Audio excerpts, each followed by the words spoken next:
Welcome to this presentation. Myself Pratiksha Akki, Department of Pharmaceutics, Kelly College of Pharmacy, Hubli. In this session, I am going to discuss pharmaceutical excipients for parenterals. Contents of the presentation include introduction, properties, functions, vehicles and additives used in the preparation of parenteral products and conclusion. Parenterals are the sterile preparations intended to be administered directly into the systemic circulation. They are required to meet a pharmaceutical quality standards as described in a pharmacopoeias and to be safe for the intended purpose of use.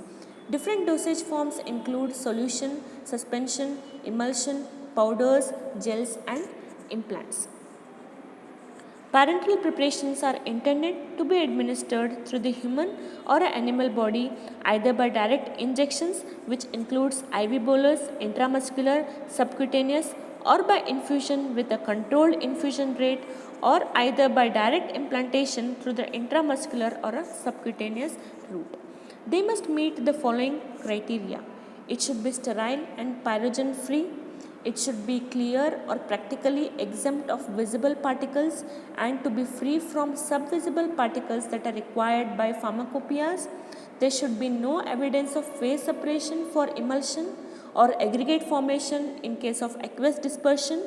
In case of suspensions, use of an appropriate particle size and any sediment should be readily dispersed upon shaking to give a stable formulation and ensure a correct dose to be withdrawn and injected.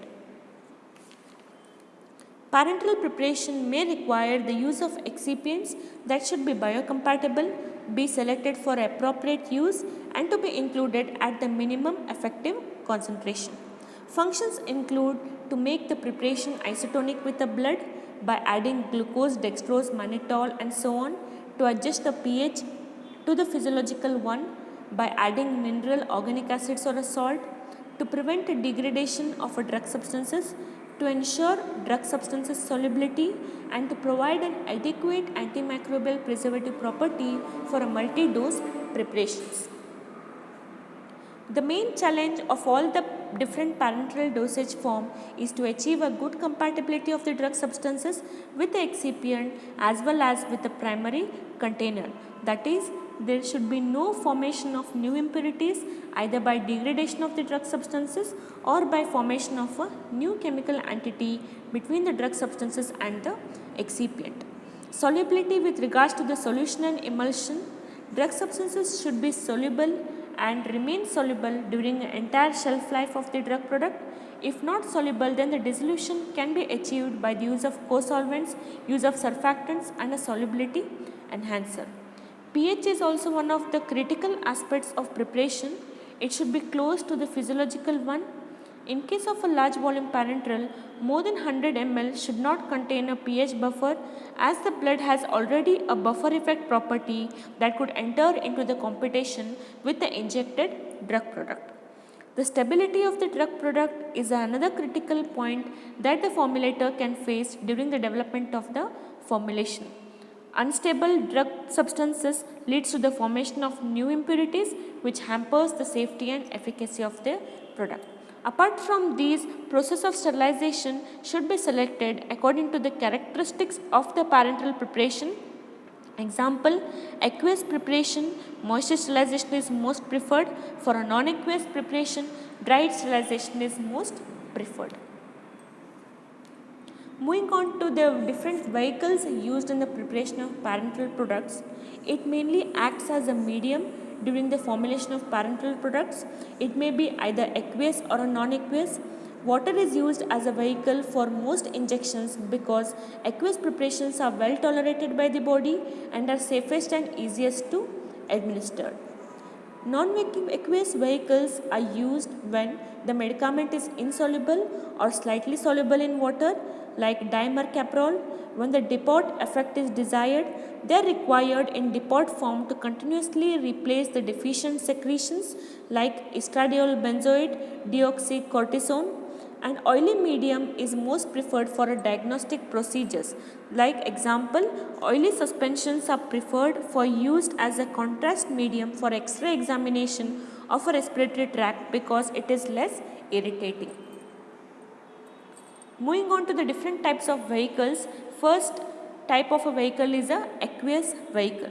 Let us see different examples of aqueous vehicles used in the preparation of parenteral product.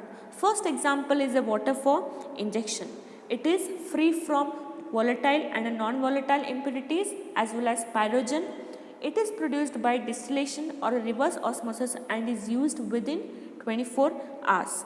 Injection of a distilled water causes a rise in body temperature and it is said to be pyrogenic.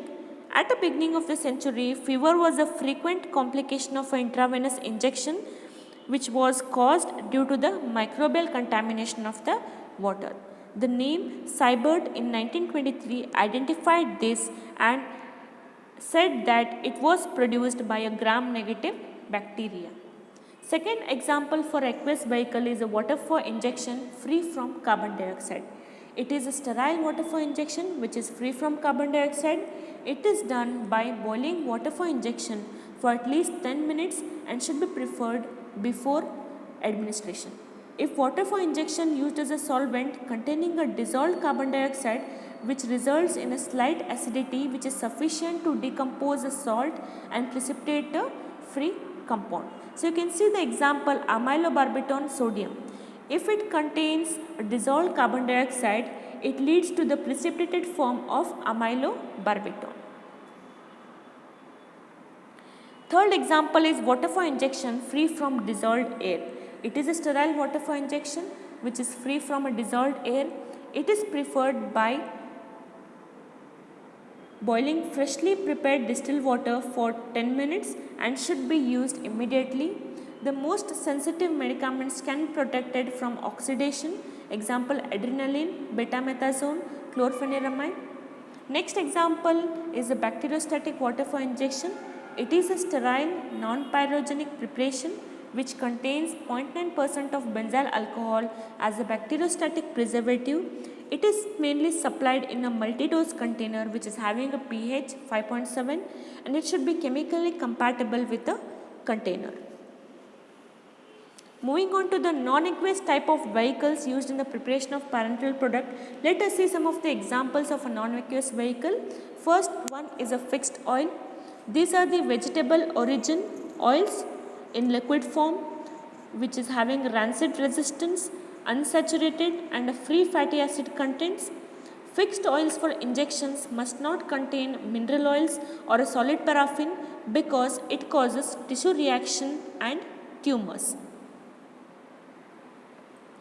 Examples for fixed oils include peanut oil, corn oil, cottonseed oil, sesame oil, soybean oil and so on. Next example for a non-aqueous vehicle is alcohols. It is chosen as an injection solvent only when other methods are impracticable.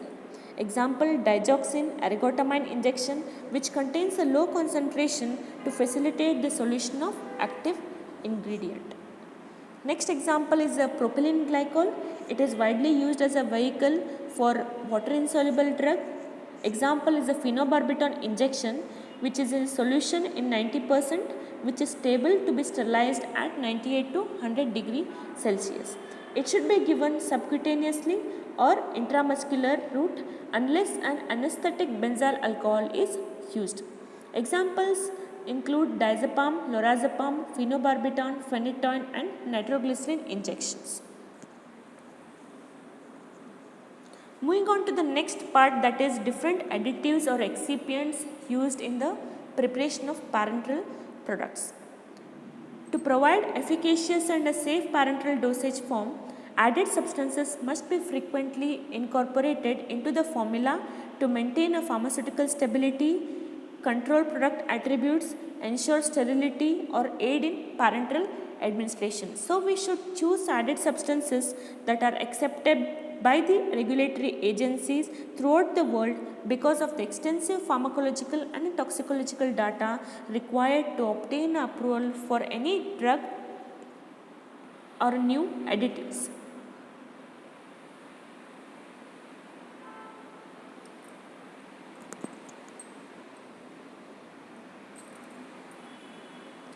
Different additives include antioxidants, buffers, bulking agents, antimicrobials, chelating agents, inert gases, protectants and solubilizing agents. Let us see different types of additives used in the preparation of parenteral products. First example is the antioxidants. Antioxidants are used to inhibit oxidative degradation of therapeutic agent. It is used to prevent the formation of free radical by blocking a oxidative chain reaction. Example, ascorbic acid esters, butyl hydroxytoluene and tocopherols. They also act as a strong reducing agents and oxidize in preference to the therapeutic agent. Example, ascorbic acid, sodium bisulfite. These antioxidants maintain the product stability by being oxidized and gradually consumed over the shelf life of the product. Other examples include urea, salts of sulfur oxides and so on. Second examples of additives used in the preparation of parenteral products are antimicrobial agents. These are added in a multi-dose containers to inhibit the growth of microorganism accidentally during the withdrawal of individual doses. Only the limited concentration of agents are to be used, and the formulation scientist must be aware of interactions between the preservative and other components of the formulation that comprises the efficacy of the preservative. Example is a protein that can bind to thiomarsal, reducing the preservative efficacy. Partitioning of the preservative into the micellar phase or oil phase can reduce the effective concentration of the preservative available for bactericidal or a bacteriostatic action. PET should be done on the formulation to assure an effective preservative concentration. Incompatibility of the preservative with the rubber closures or other packaging components, particularly the polymeric materials. Preservation of zinc insulin with a phenol causes a physical instability of the suspension, whereas methyl paraben is stable. Therefore, challenging the product with a selected microorganism to measure bacteriostatic and bactericidal activity, including evaluation of efficacy as a function of time throughout the shelf life of the product. Examples include benzyl alcohol, chlorobutanol, metacresol, phenyl mercuric nitrate and so on.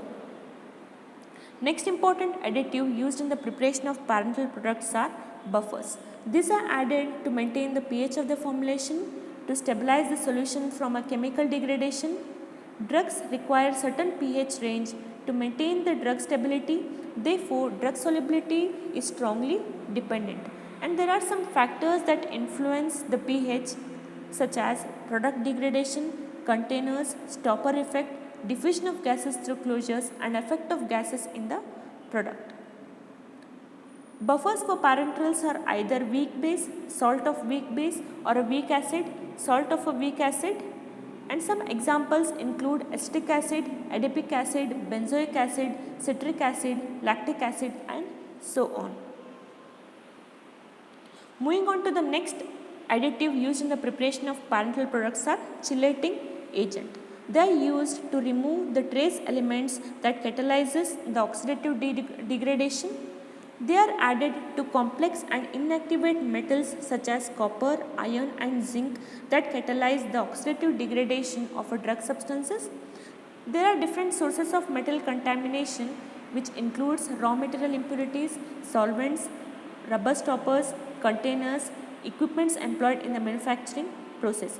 Some examples include idadate disodium, idadate calcium disodium, idadate tetrasodium, citric acid and tartaric acid. Next important ingredient or excipient used in the preparation of parenteral products are inert gases.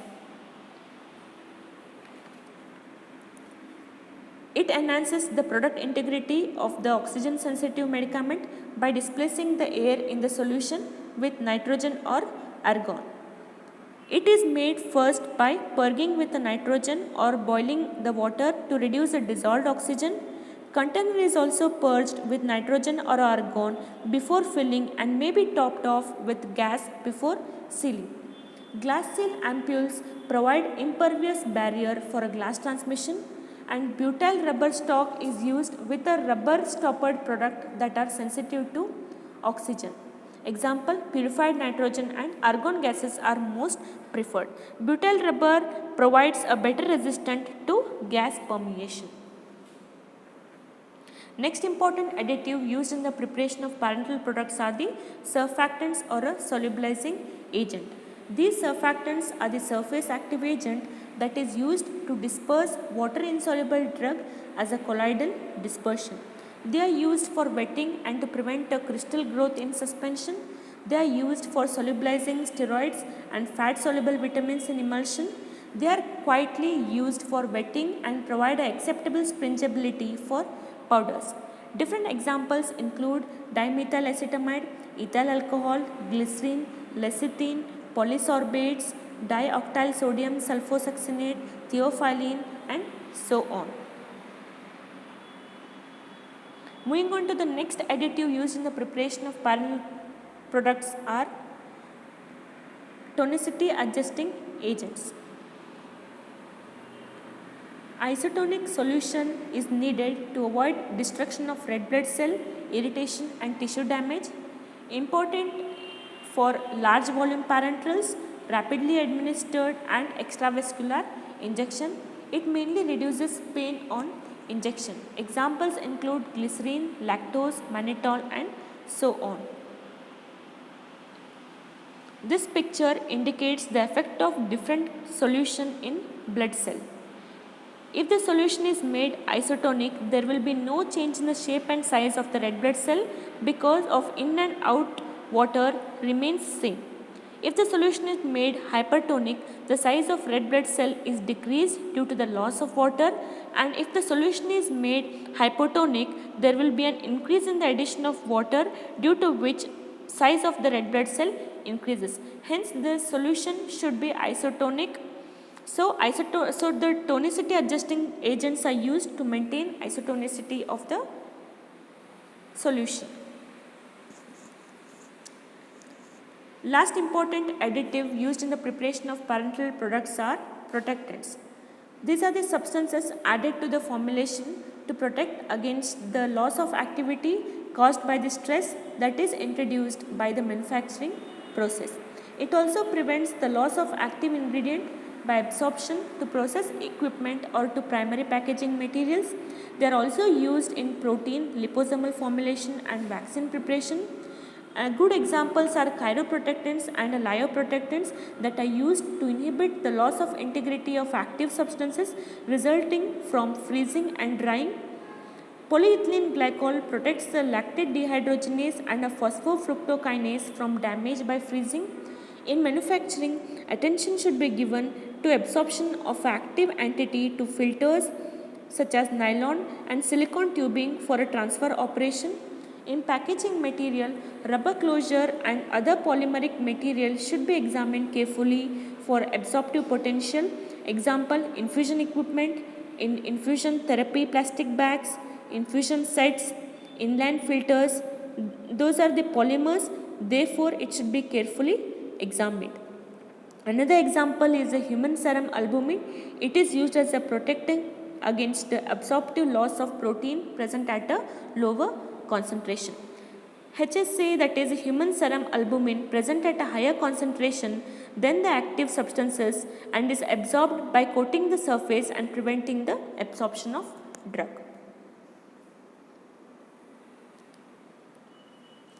So the conclusion is, the main aim of using additives or excipients in the parenteral preparation is to increase or maintain the solubility of active ingredient by adding suitable solubilizer, to increase or maintain the stability of the product by adding a suitable buffers, antioxidants and chelating agent, to ensure safety and sterility by adding a suitable preservative, to reduce pain and irritation during injection by adding a suitable isotonic agent, and to control or extend the release of a drug by adding suitable polymers.